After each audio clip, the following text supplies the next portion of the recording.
Bueno, la Iglesia Católica establece literalmente que ellos son la Iglesia de Cristo aquí en la tierra, diciendo que nosotros sencillamente somos hermanos separados, que tan solo tenemos unos pocos siglos de antigüedad y que salimos de ello específicamente con el caso de Martín Lutero. Establecen que ellos son la Iglesia de Cristo en la tierra y establecen también supuestamente que Pedro bíblicamente fue llamado o mencionado por el Señor Jesucristo el primer papa. Queremos que nos acompañes aquí en este muy esperado video en el cual nosotros vamos a dar unas explicaciones y a explicar algunos errores no solo teológicos, sino en el caso, teológicos, doctrinales e históricos referente a la institución católica romana y a quién nosotros somos como cristianos y más específicamente qué es lo que la Biblia dice y qué es lo que la historia dice. Soy Miguel Sánchez Ávila, mantente allí frente a tu teléfono, frente a tu dispositivo electrónico, porque acabamos aquí de comenzar.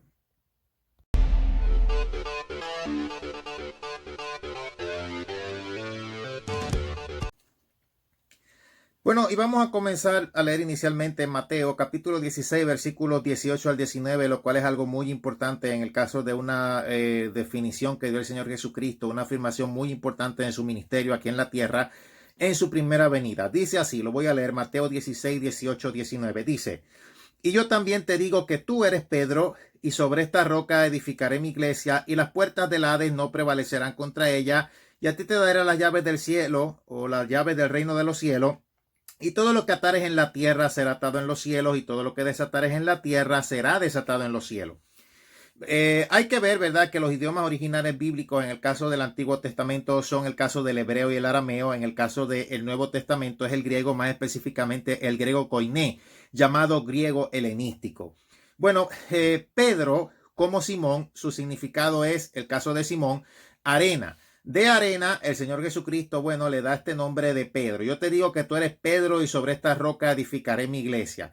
Es bien importante entender que cuando Jesucristo estaba llamando a Pedro, en el caso de la comparativa Pedro y sobre esta roca, en la traducción viene y compara la cuestión acá que Jesucristo viene y especifica con el caso de Pedro como pequeña piedrecita y el caso de Petra en el latín como una piedra superior a la pequeña piedrecita, queriendo decir Jesucristo que, en el caso de Simón, de arena pasaba a una piedrecita que era sencillamente fundamentada en la roca que es Cristo. Es que la misma Biblia habla de las mismas palabras del Maestro donde Jesucristo habló y también dijo, o donde también habló y dijo.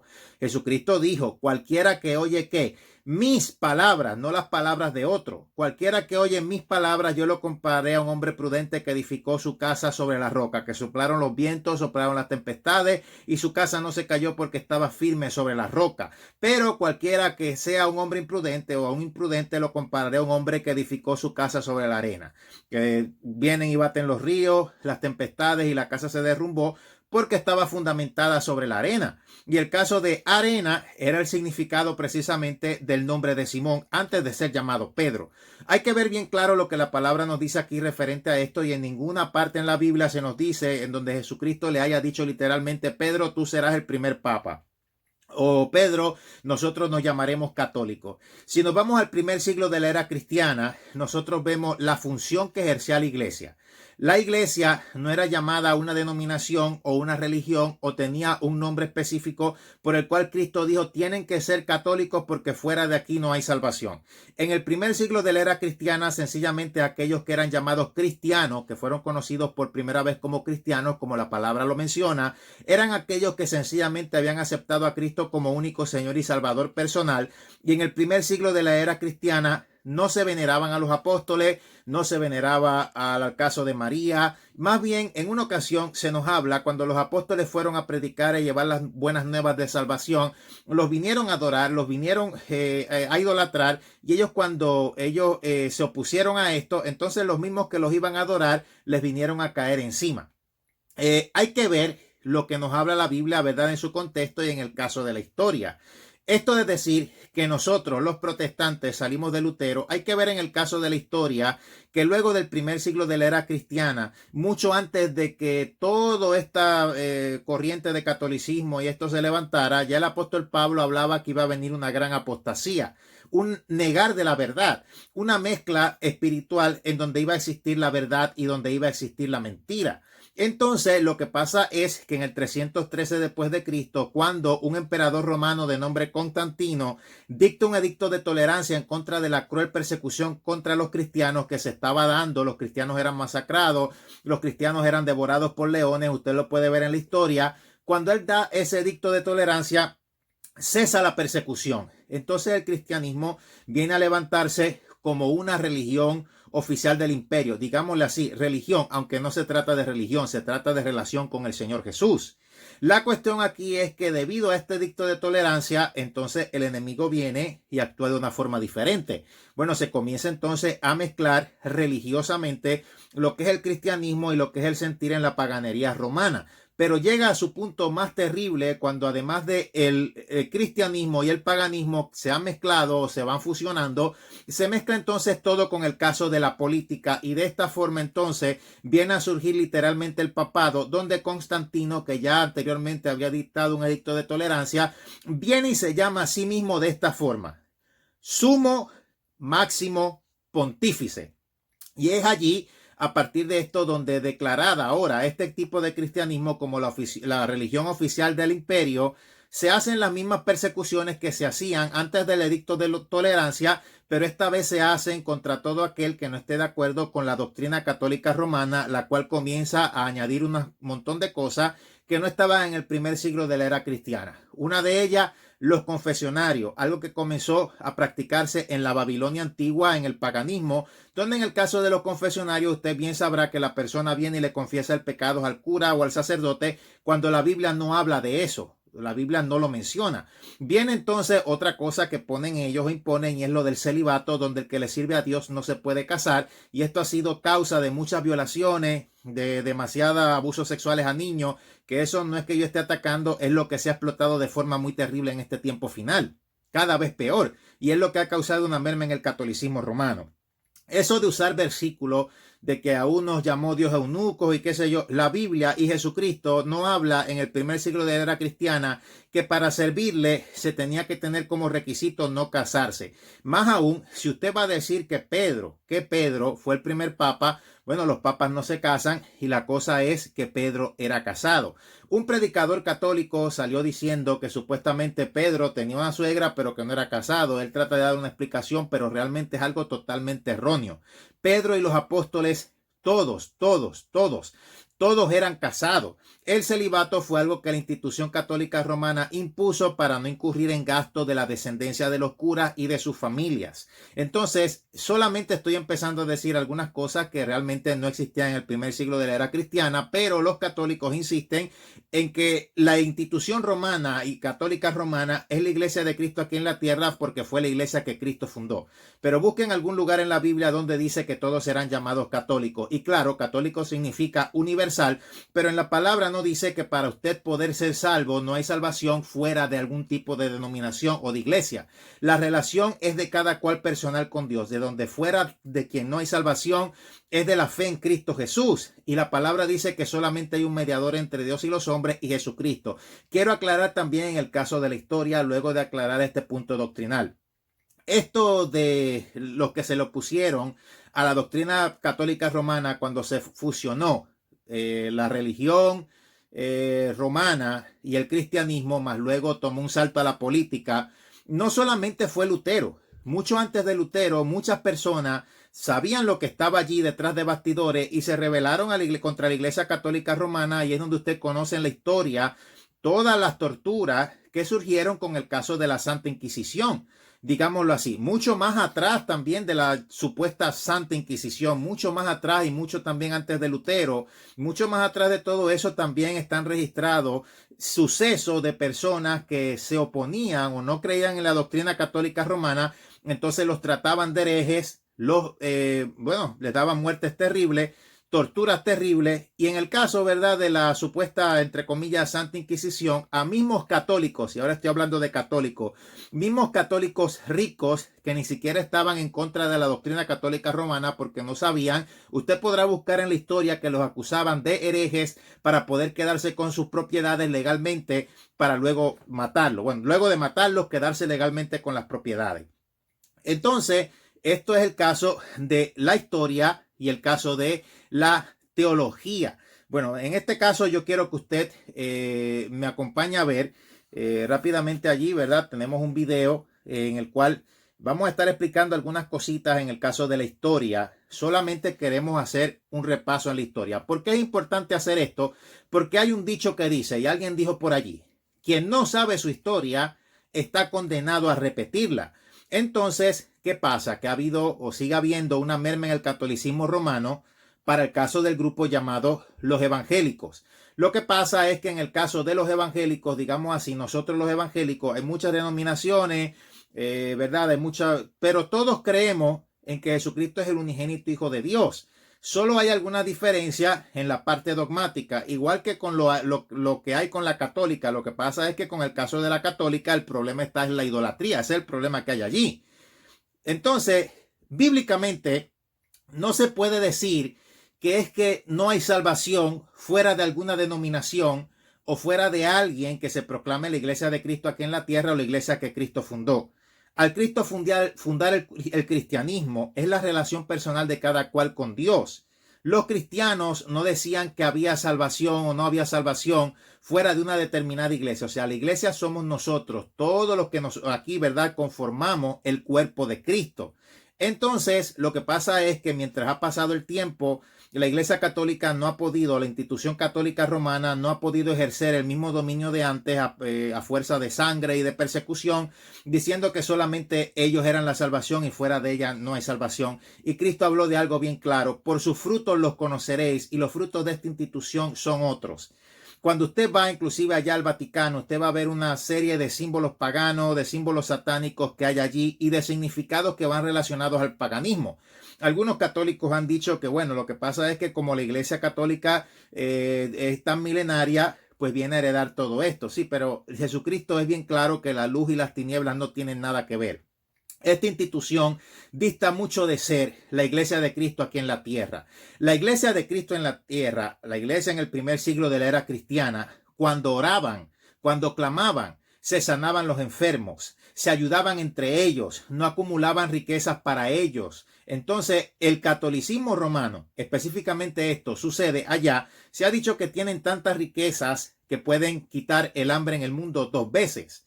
Entonces, la cuestión aquí es, en esta parte, si son la iglesia de Cristo aquí en la tierra, ¿dónde están los milagros que Pedro hacía por la mano divina? ¿Dónde están los milagros? ¿Dónde están las sanidades? ¿Y dónde está el predicar una verdad? Porque hay muchos dogmas en esta institución que bueno, digámoslo así, ellos se toman el peso de que son la iglesia de Cristo aquí en la tierra, pero realmente el fruto es otro. Y estas son cosas bien importantes que decir, porque como ha habido ya una merma, sigue habiéndola, de gente que han ido en masa, han salido del catolicismo a la verdad de Cristo Jesús. Entonces ahora, los mismos que dicen que son la iglesia de Cristo aquí en la tierra, han estado cambiando técnicas. ¿Cuáles son estas técnicas? Bueno, ahora no son curas en sotana predicando. Ahora los ponen más prácticos al estilo evangélico, al estilo cristiano como tal.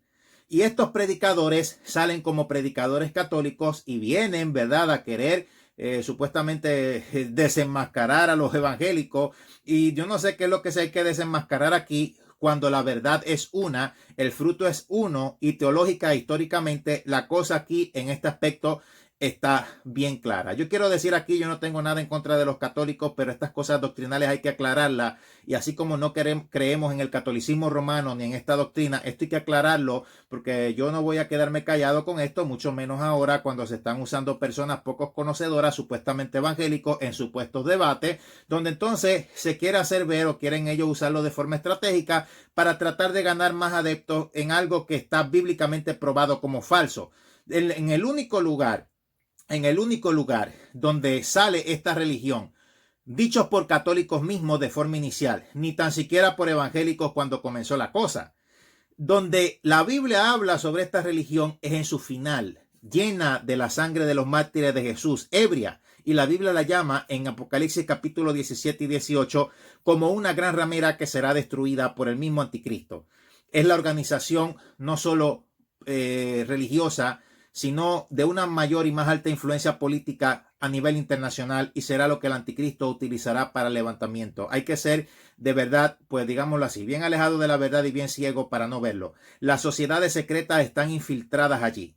Todo tipo de sociedad secreta, todo tipo de lo que sea, porque el poder político, religioso, todavía quedó fusionado hasta nuestros días en el caso del catolicismo, y el anticristo va a resurgir como un nuevo imperio restaurado, en donde el catolicismo romano está probado bíblicamente que los va a ayudar y será sencillamente destruido. Una mujer vestida de púrpura y escarlata, que son precisamente los colores que representan a esta institución, y muchas otras señales que nos dicen sobre ella. Más aún, mientras más nos acercamos en el caso del futuro, podemos ver todo lo que ellos representan. Entonces, Pedro no es que fue el primer papa. Hay que ser bien claro con lo que la Biblia dice. Jesús no le dijo a Pedro, tú serás papa. Y la Biblia habla en la restauración del cristianismo y lo dice bien claro. A unos llamó pastores. Bueno, vamos a decirlo más literalmente como lo dice allí, ¿verdad? A unos llamó pastores, a otros llamó evangelistas, a otros llamó maestros, pero inicialmente apóstoles, profetas. 5 ministerios. La Biblia habla de eso. La Biblia no habla de cardenales. La Biblia no dice la palabra cura por ningún lado. La Biblia por ningún lado dice que está prohibido que el que le sirva a Dios se casa. La Biblia por ningún lado, ni siquiera en la Biblia católica, donde hay libros adicionales como los llamados deuterocanónicos o apócrifos, ni siquiera allí usa textos o hay textos en donde dicen que las imágenes hay que adorarlas. Ahora, yo aclaro esto con el caso de las imágenes. ¿Por qué, si las imágenes son malas, por qué Dios mandó, verdad, al pueblo de Israel unas imágenes de querubines en el caso del arca del pacto? ¿O por qué habían talladas tantas imágenes, por ejemplo, en el caso de la serpiente de bronce que tipificaba a Jesucristo? Lo que pasa es que una cosa es una imagen en donde el Señor prohíbe hacer imagen y semejanza de él, relacionado a las imágenes a las que no te puedes adorar. Una cosa es una imagen que sea hecha para adoración y otra cosa es algo que sea una imagen como algo representativo. O sea que todo está en el caso en el cual la persona le dé uso, porque una imagen, hasta una fotografía. Usted tiene una imagen suya en una fotografía, en su identidad, digámoslo así. Su carnet de identidad, su tarjeta de identidad, su pasaporte, etcétera. Es una imagen, pero no está hecha para adoración. Ahora, si usted la usa para adoración, pues eso ya es otra cosa. Una cosa es el uso que se le dé. Eso se refiere a la adoración. Entonces lo quieren disfrazar como veneración.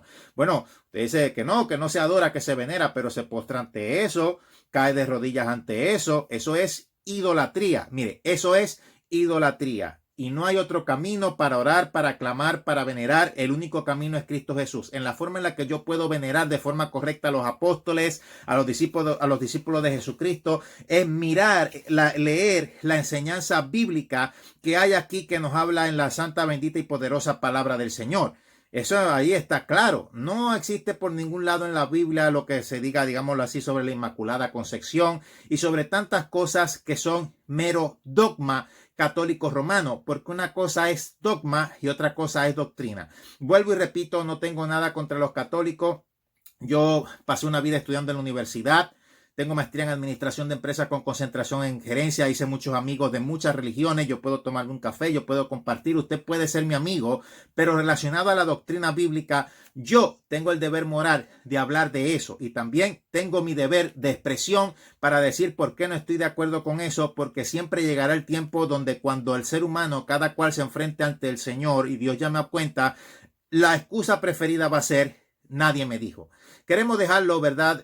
Un momento para explicar algunas cosas. Vamos a explicar algunas cosas ahora ya en el contexto histórico sobre el caso de la institución católica romana y, digámoslo así, la historia negra de los papas. O sea, prohibido olvidar.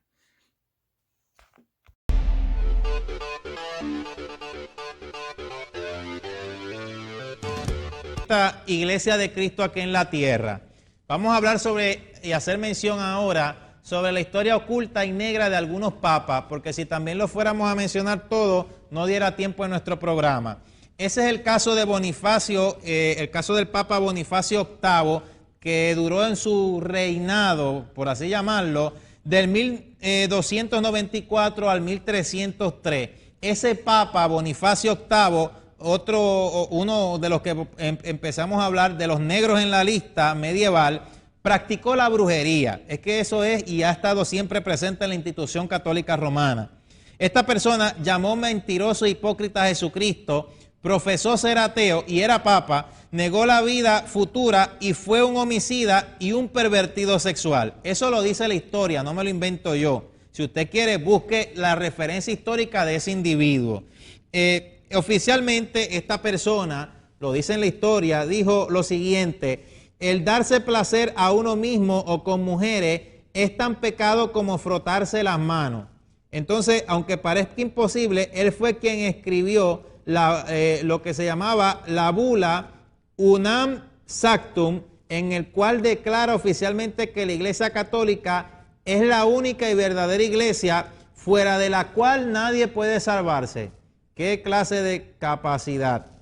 Este supuesto papa o supuesto representante de Cristo aquí en la tierra, este papa, declaró inmoralmente: nosotros afirmamos y declaramos definitivamente que es necesario para la salvación que todo ser humano sea sujeto al pontífice de Roma. Y tan inmoral que era. Fue durante el reinado de este papa cuando Dante, un conocido, alguien bien conocido, una persona bien conocida en la historia, Dante visitó Roma y describió el Vaticano como el alcantarillado de la corrupción. Lo dijo Dante, no lo está diciendo Miguel Sánchez Ávila.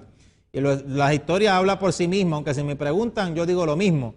Y entonces Dante puso a Bonifacio junto con otros papas en las mismas profundidades del infierno. Vamos a hablar ahora sobre este otro, porque hay mucha tela para cortar, y eso que lo estamos resumiendo para que nos dé tiempo.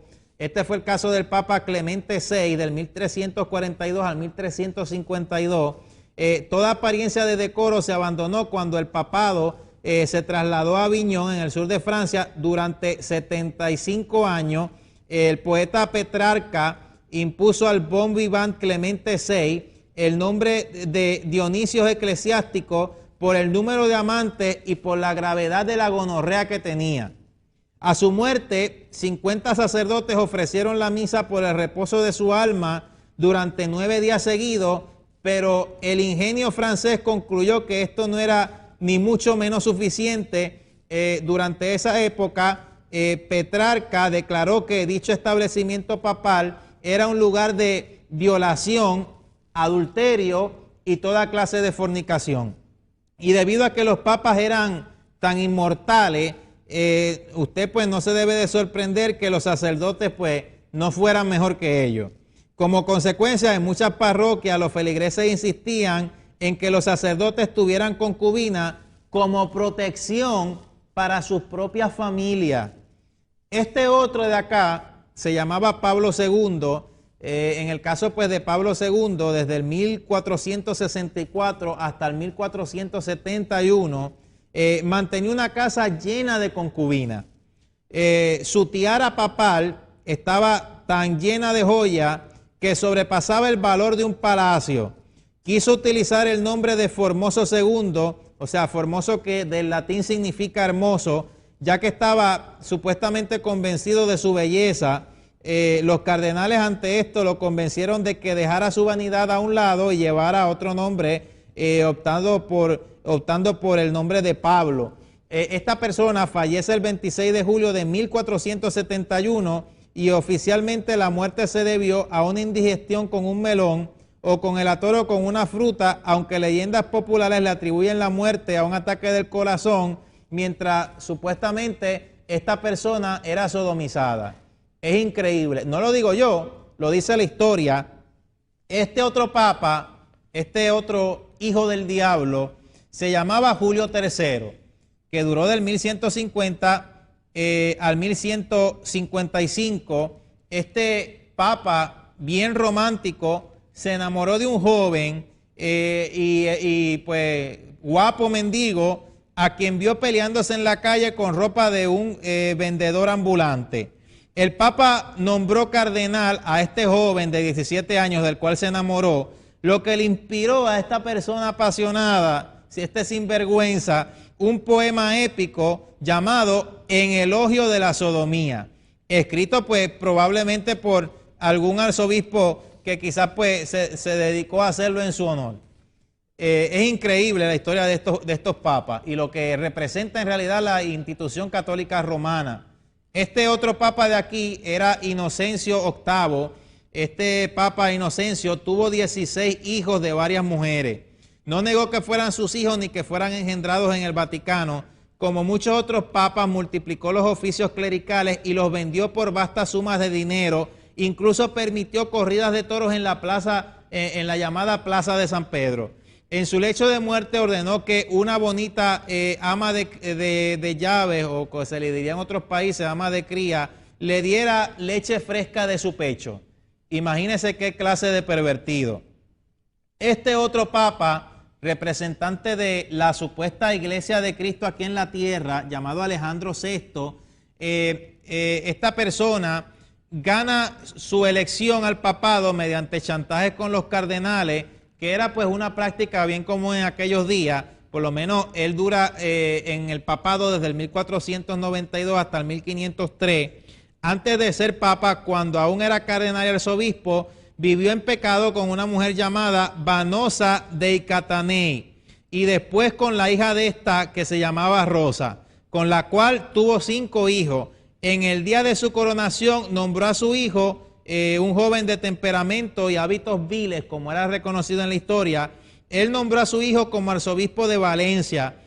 Vivió en incesto público con sus 2 hermanas y con su propia hija, y era el padre y amante de su hija Lucrecia, de quien se dice que también viene y tiene un hijo. Entonces, el 31 de octubre del año 1501 realiza una orgía sexual en el Vaticano que no ha tenido, que no ha tenido reparo en comentarse históricamente sobre ella, que él hace. Este otro papa, otro supuesto representante de esta institución de Cristo aquí en la tierra, supuesta institución de Cristo aquí en la tierra, ese papa que usted puede ver ahí se llamaba Bonifacio VII, del 984 al 985, mantuvo su posición a través de cuantiosas distribuciones de dinero robado.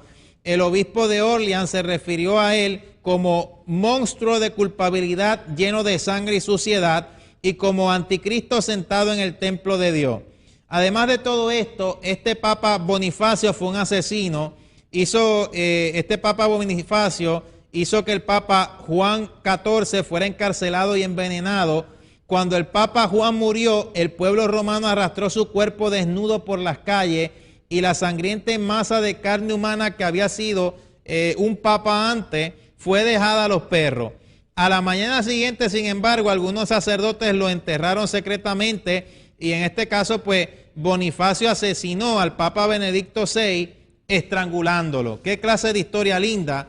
En este caso, hablando un poco más de estos papas, ese fue el caso de Benedicto IX, del 1033 al 1045. Este papa fue elegido apenas siendo un niño de 12 años por medio de arreglos monetarios con las poderosas familias que manejaban Roma. Este papa niño creció en la maldad y cometió homicidios y adulterios a plena luz del día. Hizo robar a peregrinos en las catacumbas de los mártires. Fue un horrendo criminal a quien el pueblo desterró de Roma. Finalmente, la compra y venta del cargo papal se hizo tan común y la corrupción tan pronunciada que los gobernantes seculares tuvieron que intervenir en el nombramiento de los papas. Era algo común en aquellos días. O sea, era una época terrible y una época de corrupción. Que usted pues va a ver a continuación, del cual vamos a hablar, es el papa, fue el papa Juan XII, del 955 al 964. Este papa fue nieto de Marosia, una persona llamada Marosia, amante de Sergio III, y bisnieto de Teodora, esposa del senador romano Teofilacto I, que fueron muy influyentes durante el periodo conocido como la pornocracia. ¿Qué clase de nombre? Fue impuesto por su padre antes de su muerte en el 954 y elegido papa tras la muerte de Agapito III.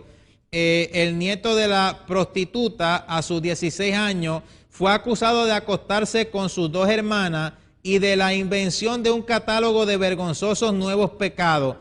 Fue descrito por un historiador de la iglesia como la escoria misma y llegó a ser tan corrupto que los cardenales se vieron obligados a hacer cargos contra él. Rehusó pues presentarse para contestar a las acusaciones y en vez de esto los amenazó supuestamente con excomulgarlos a todos. Aún así pues lo hallaron culpable de varios crímenes y pecados, incluyendo el que esta persona hizo prender fuego a varios edificios, bebió un brindis dedicado al demonio, jugó a los dados e invocó la ayuda de los demonios también. También en este caso, esta persona, este individuo, obtuvo dinero por medios injustos y fue enormemente inmoral. Vamos a mencionar ahora también sobre solo pues en esto estamos dándole la oportunidad de que usted conozca la verdadera cara de la Iglesia Católica Romana y del papado. Era pues Juan X. En este caso, su reinado tuvo un fin súbito cuando Marozia lo asesinó. Marozia quería deshacerse de Juan X para de esta manera poder llevar a León IV, su amante, al oficio papal, y su reinado fue uno muy breve, pues fue asesinado por Marozia cuando ella se enteró de que esta misma persona había entregado su cuerpo a una mujer que era todavía más descarada que ella. Según pues se viene y se cuenta en la historia. Este es el caso del Papa Inocencio III, que en este caso muchos de los papas fueron asesinados, pero en este caso pues Inocencio sobrepasa a todos sus predecesores en homicidio. Durante su reinado, el cual pues no era menos inocente, hizo asesinar a más de 100,000 supuestos herejes. Él promovió la más infame y diabólica acción en la historia de la humanidad, que fue precisamente la Santa Inquisición, de la que hablamos, los instrumentos terribles de tortura. Por espacio de más de 500 años, los papas usaron la Inquisición para entonces poder mantener el poder. Este papa se llamaba Juan XXII, que compareció ante el concilio para dar cuenta de su conducta, ya que fue acusado por 37 testigos, obispos y sacerdotes en su mayoría, de fornicación, de adulterio, de incesto, de sodomía, de robo y de homicidio. También este papa, Sixto IV, tuvo 2 hijos ilegítimos de su amante Teresa, a los cuales hizo cardenales, financió sus guerras vendiendo posiciones eclesiásticas al mejor postor y usó el papado para enriquecerse él y sus familiares, y también hizo cardenales a sus 8 sobrinos, algunos de ellos pues siendo también todavía niños. Este Papa Pío XII se dice que fue el padre también de muchos hijos ilegítimos y hablaba en público sobre los métodos que usaba para seducir a las mujeres, aconsejaba a los jóvenes y hasta ofrecía instruirlos en métodos de autoindulgencia para entonces poder venir a conseguir favores. Era el Papa Juan XV, que también pues repartió las finanzas de la iglesia entre sus familiares, lo que le trajo la reputación de ser codicioso de torpes ganancias y corrupto en todas sus acciones, y fue acusado de prácticas nepóticas que lo llevaron al final de su llamado por la Iglesia Católica pontificado a huir a Toscana. Otro papa también, Julio II, fue recordado por haber encargado a Miguel Ángel los frescos del techo de la Capilla Sixtina. Fue también el primer papa que contrajo el mal francés, que pues era la sífilis de prostitutas de Roma, y el Viernes Santo de 1508, este papa pues no pudo dejar que los fieles le besaran los pies por tenerlos completamente cubiertos de úlceras de sífilis. Y este papa, llamado Sergio III, fue conocido como esclavo de todos los vicios por sus cardenales, ya que llegó al poder tras asesinar a su predecesor y tuvo un hijo con su amante adolescente 30 años más joven que él, que era pues la prostituta Marozia. El hijo ilegítimo de la pareja pasaría a ser el papa siguiente. Los más altos puestos del Vaticano se adjudicaban mediante subasta, como si fueran también, por así llamarlo, ¿verdad?, algún tipo de baratija. Algunos de los verdaderos cristianos que se escondían en las montañas se llamaban anabaptistas. O sea, ellos creían en la gracia soberana de Dios, la doctrina de la separación total, y se oponían a los bautismos de niños. Entonces, eso que usted puede ver en la ilustración es algo descriptivo de lo que hizo el Vaticano en el caso del camino a Roma a lo largo de 50 kilómetros, que hicieron una gran hilera de postes hacia esa ciudad, y en cada uno estaba la cabeza de un anabaptista. Ellos lo llamaron anabaptista porque, según como decían los católicos o la institución católica, ellos rebautizaban a los católicos convertidos y enseñaban que el bautismo de niños no era bíblico. Entonces ellos los odiaban por eso. Más adelante, históricamente, se conoce como antes del mismo tiempo de Martín Lutero, el poder de Dios cayó sobre los cristianos escondidos en las montañas. Niños de 8 y 10 años comenzaron a predicar como el apóstol Pablo, y para ese tiempo los curas católicos se horrorizaban, y los católicos para ese tiempo se estaban salvando en todas partes, dejando la veneración de imágenes y todas las mentiras que el Vaticano siempre decía. Entonces, nada así había ocurrido en ese tiempo, desde que Cristo resucitó de entre los muertos, cuando los primeros creyentes propagaron el evangelio con entusiasmo, y fue cuando inmediatamente aquellos niños fueron quemados vivos por la Iglesia Católica para detener este movimiento divino.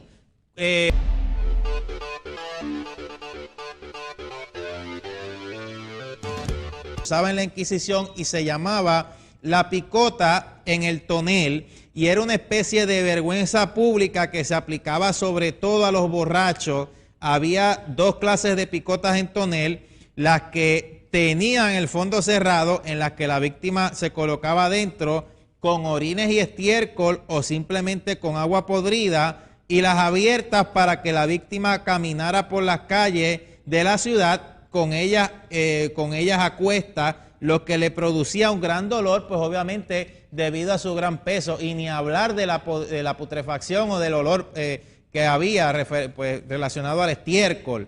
Esta es otra herramienta que usaba la supuesta Santa Inquisición, porque santa no tiene nada, ni tenía, es lo que se llamaba la mordaza o el barbero de hierro. Esto, llamado también artilugio, que es un concepto que se usa también para describir, sofocaba los gritos de las personas condenadas para que no estorbaran la conversación de los verdugos. La caja de hierro del interior del aro es embutida en la boca de la víctima, o era embutida en la boca de la víctima, y el collar asegurado a la nuca. Un agujero le permitía el paso del aire, pero el verdugo lo podía tapar con la punta del dedo y provocar la asfixia de la víctima. Vamos a seguir hablando, y es que en nuestro programa vamos a seguir especificando sobre estos instrumentos para que usted vea los instrumentos de la Iglesia de Jesucristo aquí en la tierra. Estos son lo que se llamaba las máscaras infamantes. En este caso, estos artilugios existían con gran profusión, de forma fantasiosa y a veces francamente artística. Por lo menos desde el 1500 hasta el 1800 se imponían a quienes habían manifestado imprudentemente su descontento hacia el orden, contra las convenciones vigentes, contra la prepotencia del poder, o de cualquier forma contra el estado de las cosas en general. A través de los siglos, millones de mujeres consideradas conflictivas por su cansancio de la esclavitud doméstica y los continuos embarazos fueron también humilladas y atormentadas. Eso lo dice la historia.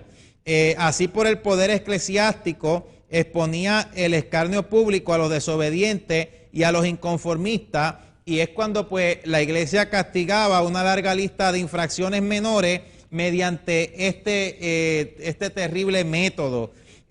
También, pues, bien conocido en su historia estaba el cepo, bien empleado por la institución católica romana en la Inquisición, en donde las víctimas, con las manos y pies aprisionados en las aberturas correspondientes, venían a ser expuestas en una plaza pública, donde lo que podemos llamar, por así decirlo, ¿verdad?, aplicable a aquel tiempo también, la chusma, en el mejor de los casos, le provocaba, le tiraba frutas podridas, lo abofeteaban, le arrancaban la barba, bueno, un sinnúmero de cosas humillantes. Y entonces, en el caso de esto, también hasta los orinaban. En este caso, pues, muchas ocasiones la persona también era pues fuertemente golpeada, lapidada, quemada, lacerada e incluso gravemente mutilada en estos cepos. También las incesantes cosquillas en las plantas de los pies, en los costados, llegaban a convertirse en una tortura insoportable a los que castigaban en estos cepos.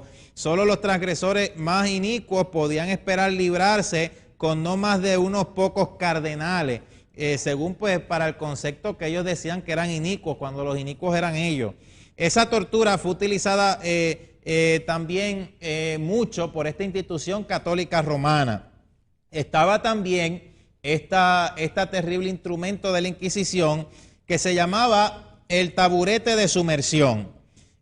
Las supuestas brujas, porque también a cualquiera que veían en cualquier cosa, estos ignorantes la acusaban de ser brujas y la realidad es que no lo eran.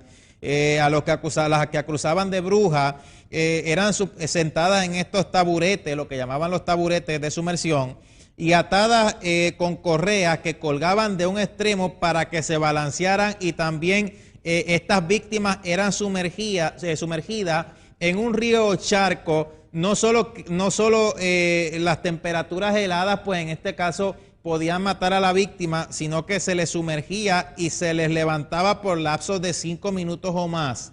En el caso pues de América Latina se usaba este otro tipo de taburete para las supuestas brujas, o el que le diera la gana de llamarle bruja. En América Latina, entonces, y en Gran Bretaña se usaba para castigar a pequeños criminales y prostitutas, pero el asunto es que muchas injusticias se hicieron a gente que ni tenían que ver con esos crímenes en aquel terrible tiempo, que gracias a Dios ni yo viví.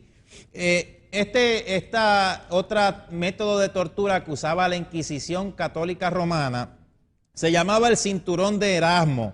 En cuanto a los orígenes de su denominación, pues son inciertos, es decir, que no se sabe referente a ellos, puesto que no se conocen las circunstancias de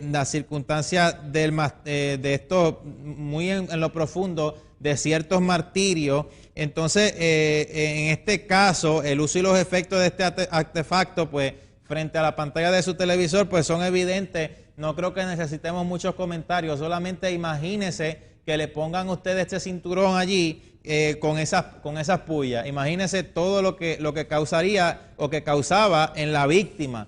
Existían también, y de acuerdo a esas terribles ilustraciones que usted puede ver ahí frente a la pantalla de su televisor, lo que se llamaba, por esta terrible inquisición, las botas o aplastapiernas.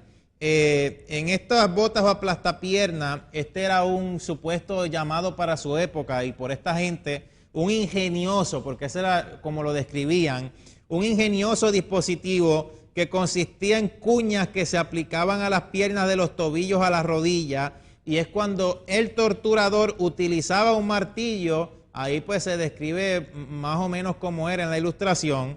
Utilizaba un martillo para golpear las cuñas hacia adentro, mientras que el espacio existente entre las cuñas comenzaba a cerrarse. El espacio de esta manera comenzaba a achicarse o a reducirse, y el instrumento comenzaba también en este caso a punzar las piernas de tal manera que las cuñas comenzaban a entrar en la carne y provocaban el estallido de los huesos y la salida de la médula por las incisiones. Qué terrible tortura. Mire qué creatividad tenían esta gente, la Iglesia de Cristo en la tierra. Vamos a ver ahora este próximo que usted puede ver ahí, que se llama o se llamaba la tortuga. En otras de las torturas de la Inquisición, en ellos pues ellos comprimían o trituraban bajo una madera con peso encima, pues así también se llamaba tortuga, en donde un médico común entre los ingleses, o sea, era un método común entre los ingleses, y en esa foto del siglo o pintura del siglo XVI, la tortuga con su variación de la balanza era un tronco puesto en la espada de la víctima para que el espinazo se quebrara bajo el peso. Era bien usada por los ingleses, pero obviamente, pues usted sabe, la idea principal era lo de la Inquisición. Mire allí, yo quiero que usted vea esos látigos que también usaban los inquisidores y la Iglesia o institución católica romana, en donde pues eran látigos con cadena donde pues no se necesita quizás describir tanto, ya que pues parecen más armas de guerra que instrumentos de tortura. Sin embargo, látigos más o menos similares, pero en gran variedad, con 2 o 3 y hasta 8 cadenas, eran estos látigos provistas de muchas estrellas o bien hojas de acero cortantes que se usaban, y en cierta medida aún se usan también para flagelar el cuerpo humano. Ahí usted, en ese caso, pues podemos ver otro instrumento que se llamaba la cigüeña, un terrible instrumento también utilizado y empleado por la institución católica, en donde pues era otro instrumento de tortura que a primera vista no da fe de los sufrimientos que es capaz de crear, porque su misión no es únicamente la de inmovilizar a la víctima, o no era únicamente la misión antes de inmovilizar a la víctima. En este instrumento, la cigüeña, a los pocos minutos de su utilización sobre la persona, esta persona viene a sufrir fuertísimos calambres, primero de los músculos abdominales y rectales, luego de los pectorales, cervicales y de las extremidades. Con el paso de las horas, estos calambres conducen a un continuo e insufrible dolor en el abdomen y recto, y en tal situación la víctima solía ser golpeada, pateada, quemada y mutilada, pues obviamente al placer del inquisidor. Más o menos, pues al lado del instrumento arriba usted puede ver en esa ilustración cómo se empleaba. Son cosas terribles que esta institución hacía, y en nuestro programa, nuestro propósito es que a través de la historia usted abra los ojos y tenga cuidado de la institución, hermano católico, la institución donde usted está metido, o amigo católico. Ese se llamaba el aplastapulgares, que usaba la institución católica romana. Era también conocido como Pinny-Wings. Estas herramientas de hierro hicieron lo mismo que las botas que se usaban de tortura, pero en los dedos de los pies y las manos, o sea, se usaba. El instrumento aplastaba la raíz de las uñas hasta que la sangre venía a salir a chorro, y en el año de 1529 en Prosneck, Alemania, dejaron a una mujer con estos tornillos puestos desde las 10 de la mañana a la 1 de la tarde, mientras que el torturador y sus colaboradores fueron a almorzar. O sea, yo le puedo asegurar que la víctima se acordó del Señor cada minuto de su agonía. O sea, imagínense. Entonces, la Santa Inquisición también usaba lo que se llamaba el garrote para torturar a sus víctimas. En el caso pues de este tipo de muerte, era reservada para aquellos que tenían dinero y podían pagar para no morir tan dolorosamente en la hoguera, o para las víctimas cuya sentencia a la hoguera ya había sido leída, pero que después de dicha lectura, en ese caso pues se arrepintieron. Con esto pues se evitaba morir quemados vivos y todos los dolores atroces que implicaba. Además obtenían el perdón de sus pecados, supuestamente, a lo que si bien no les se negaban a adorar o a venerar a la Virgen María. Todos esas torturas, instrumentos que hemos pasado, que hemos visto, pues los cristianos fueron víctimas de ello. Pero ahora, este que era bien favorito de ellos, se llamaba la tortura de agua, que fue estandarizado en Francia, pero usado a través de ellos que decían ser la cristiandad. Para mí, cristiano y católico no es lo mismo, y es una realidad. Pero esta gente usaban esta tortura, en la cual mantenían a la persona arrestada o procesada totalmente inmovilizada sobre una mesa de madera, como usted lo puede ver ahí. Le colocaban en la boca un trapo, lo deslizaban hasta la garganta. Entonces, luego de que hacían eso, el verdugo procedía a echar agua lentamente, produciéndole a la persona la sensación de ahogamiento. Una variación incluía alimentar a la víctima solamente con alimentos salados y también agua sucia, y ese era bien favorito de los inquisidores, según pues lo que me dice en la historia a mí. Otro método también bien favorito que ellos usaban para matar a los cristianos y a los que se negaban a la idolatría de la Virgen María era ese método de la garrucha. Ese método consistía en amarrar al preso con los brazos hacia atrás, colgándolo y subiéndolo lentamente. Cuando se encontraba a determinada altura, era entonces soltado de una forma bien brusca, sujetándole fuertemente antes de que tocase el piso. Entonces el dolor producido en ese momento era mucho mayor que el que se originaba cuando la persona era subida. Si el preso no confesaba en la segunda, lo que se llamaba la segunda estrapada, le colocaban un sobrepeso en los pies, entonces a fin de aumentar el dolor. Muchas mujeres creyentes en Jesucristo murieron a manos de la Iglesia Católica y de la Inquisición a raíz de esta tortura. Otro método, terrible método que usaba la Iglesia de Cristo en la tierra en la Inquisición, era la horquilla, que es ese método, ese instrumento que usted puede ver allí. Esta horquilla tenía 4 puntas afiladísimas que se clavaban profundamente en la carne bajo la barbilla y sobre el esternón. La horquilla impedía cualquier movimiento de la cabeza, pero permitía que la víctima como que murmurara con voz casi apagada. Imagínense con esa cosa puesta. Entonces, si la persona se obstinaba o si la Inquisición era española, que era la peor que había, el hereje considerado impenitente se vestía con el traje característico y se le conducía a la hoguera, pero con la condición de la supuesta extrema unción. Si el inquisidor era romano, se le ahorcaba o quemaba sin el beneficio del traje, pero siempre con el supuesto rito cristiano. ¿Qué clase de iglesia linda esa? Vamos ahora a ver el otro método de tortura. Ese se llamaba el collar de púas o punitivo. El collar de púas o punitivo. Este era provisto, como usted puede ver, de puya en todos lados, o para los que nos sintonizan a nivel internacional, que lo entienden por la palabra también pincho. El instrumento de la fotografía que usted puede ver ahí pesa más de 5 kilos y se cerraba en el cuello de la víctima y a menudo se convertía en un medio de ejecución.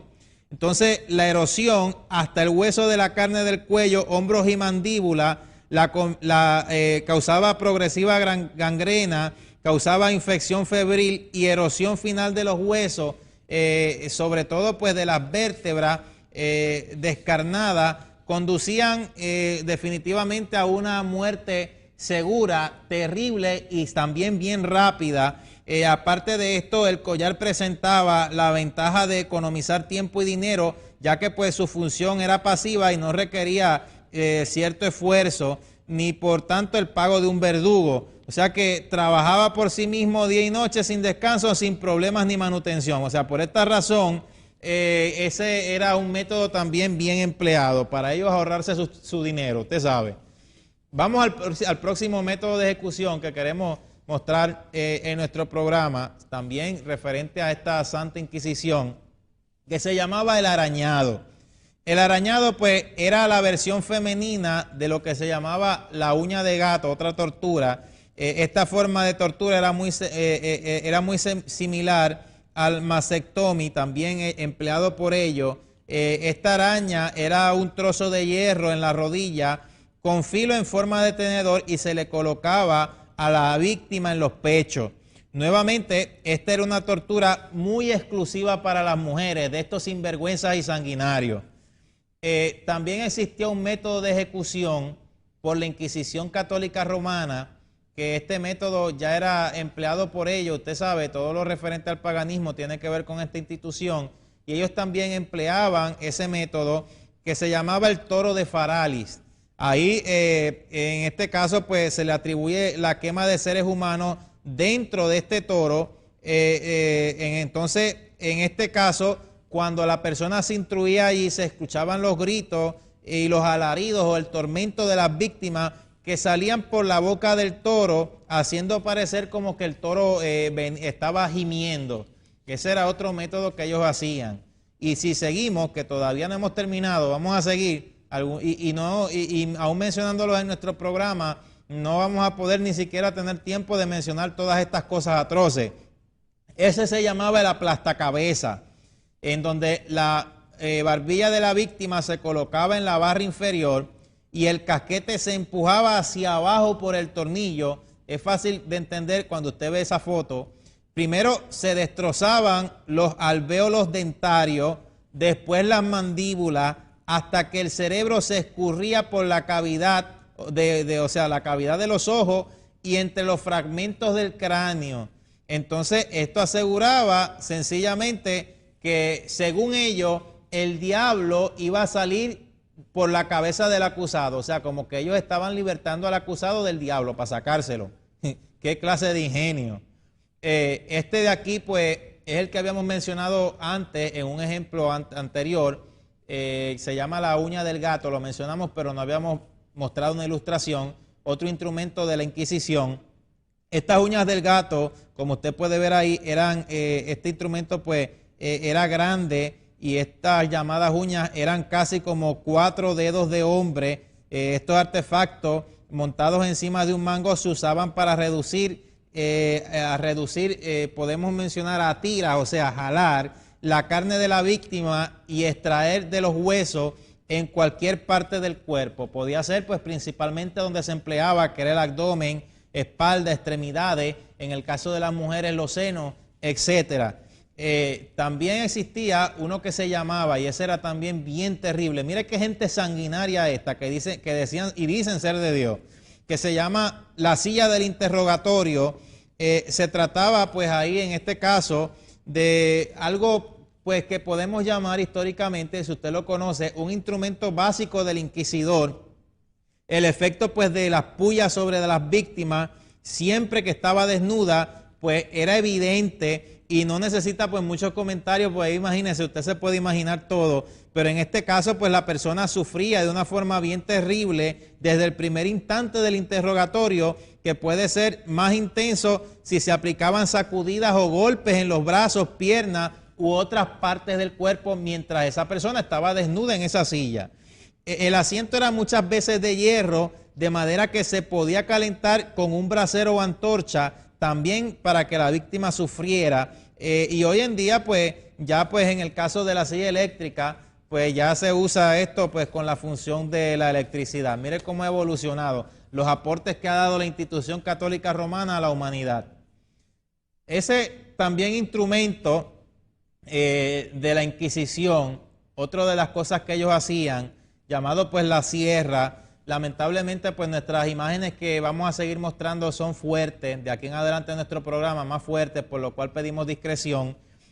Observando el dibujo, este instrumento de tortura, en este caso pues sus mártires históricamente son bien abundantes debido a la posición invertida del reo, la persona que ellos pues apresaban. Se aseguraba suficiente oxigenación al cerebro y entonces se impedía la pérdida general de sangre, con lo que la víctima pues no perdía el conocimiento hasta que la sierra alcanzaba el ombligo e incluso también el pecho, según los relatos que pueden ser contados en el caso del siglo XIX. Es increíble sobre todas estas cosas. Este otro también instrumento bien favorito de los inquisidores, llamado la doncella de hierro de Nuremberg, como usted lo puede ver ahí, y para irlo describiendo, era un envase con caja cerrada, similar a un ataúd que estaba parado íntegramente y cerrado firmemente en uno de sus lados una puerta, y sobre ella se añadieron también unas púas. Se colocaban a las víctimas paradas allá adentro cuando la puerta con sus pullas o pinchos o púas se cerraba. Estos últimos se dirigían a los cuerpos de la víctima directamente, y las garras no fueron diseñadas para matar, francamente, pero sin embargo la víctima podía disfrutar de su nuevo hogar varios días antes de morir, por así decirlo, y es como se describe en la historia, de una forma terriblemente abrumadora ante lo que estos inquisidores hacían. También ellos usaban contra las mujeres lo que se llamaba el desgarrador de seno. Uno mientras habla sobre esto y advierte sobre esto en el programa, ciertamente uno se siente, porque es que eran cosas terribles que esta gente usaban. En este caso, este desgarrador de seno, usted puede ver, y como se usaba para ir explicando, las 4 puntas desgarraban hasta convertir en masa, en masa, así decirlo, por así decirlo, los senos de incontables mujeres condenadas por herejía, condenadas por blasfemia, por adulterio y muchos otros supuestos actos que muchos fueron inocentes, condenadas por aborto provocado, magia blanca erótica y otros delitos. En varios lugares, en diferentes épocas, en determinadas regiones de Francia y Alemania, hasta lo que fue el caso del siglo XVIII, solo por así llamarlo, un mordisco con dientes al rojo vivo se aplicaba a uno de los pechos de las madres solteras, a menudo mientras sus criaturas se contorsionaban en el suelo, salpicadas por sangre materna. Además de esto, pues, de esta función, el desgarramiento de los senos servía como procedimiento inquisitorial y judicial. Eso era lo que ellos hacían, le desgarraban los senos a las mujeres.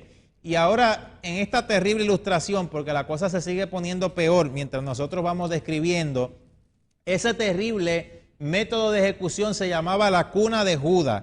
En ese procedimiento la víctima era levantada de manera que, como se puede ver en la ilustración, y iba bajando sobre la punta de la pirámide, de forma que su peso venía a reposar sobre el punto situado específicamente allí en el recto, en la vagina, también en muchos casos bajo el escroto o bajo el coxis, y es cuando el verdugo, según las indicaciones de los interrogatorios, podía ir bajando la presión desde nada hasta todo el peso del cuerpo, y se podía sacudir a la víctima o hacerla caer repetidas veces también sobre la punta. ¡Qué terrible! Mire qué clase de humillación le hacían a las personas. Esa terrible inquisición, para ellos la vida no valía nada. Existía también, y en datos históricos se conoce también, este otro método de inquisición llamado la rueda para despedazar. La rueda para despedazar era un instrumento de ejecución más común en el caso de la Europa germánica después de la horca. Desde la Baja Edad Media hasta principios del siglo XVII, pues era bien común. En la Europa latina, el despedazamiento se llevaba a cabo con barras de hierro maciza y masas herradas en lugar de rueda.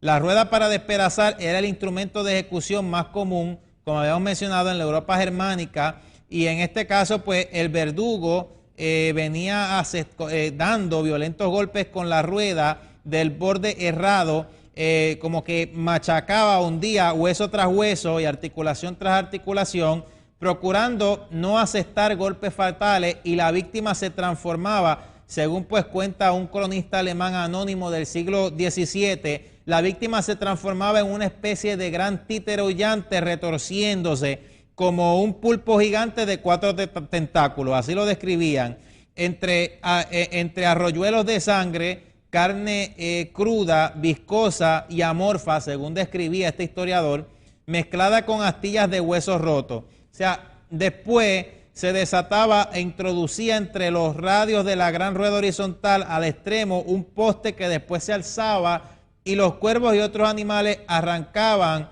pedazos de carne de la persona y vaciaban los ojos de la víctima hasta que ella llegaba a su muerte. Mire qué terrible. Bien usado por la Inquisición.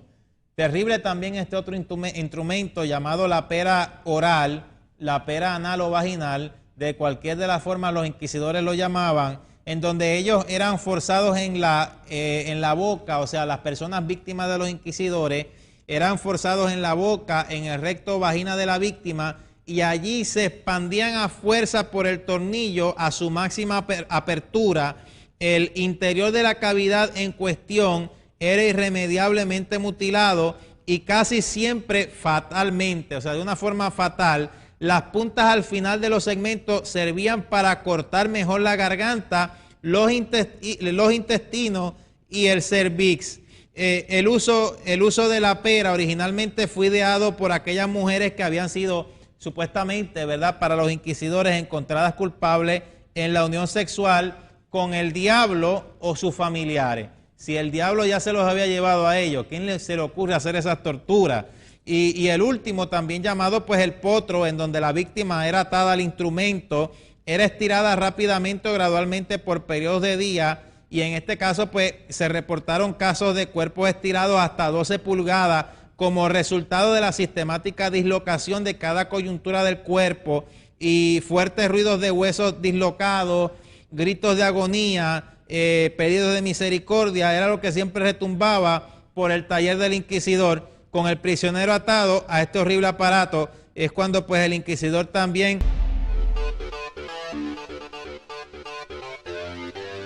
Muerte a malhechores, razón de más para condenar a muerte herejes, Santo Tomás de Aquino. Usen contra los herejes la espada de la excomunión y si no basta, usen la espada de hierro, dijo el Papa Inocencio III. El padre de los judíos no es Dios, sino el diablo, San Cipriano. Nada.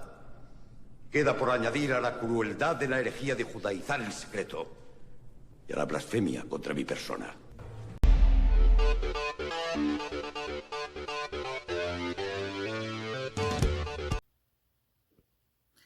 Mientras más nos adentremos a la historia, vamos a ir confirmando esa palabra que nos dice en el Apocalipsis sobre la gran ramera y vamos viendo cada vez más el fruto de esta institución. Es que hay que ser bien ciego para no ver de verdad lo que hay allí. Bueno, es que la ceguera espiritual ya es un castigo en vida y una condenación en vida que está preparando a las personas para la condenación, porque por haberse negado a creer en la verdad, el Señor los entrega espíritus de error. Así que adentrémonos un poco no solo en la teología y en la Biblia como tal, sino en lo que la historia dice, porque la historia comprueba la Biblia y la Biblia comprueba la historia.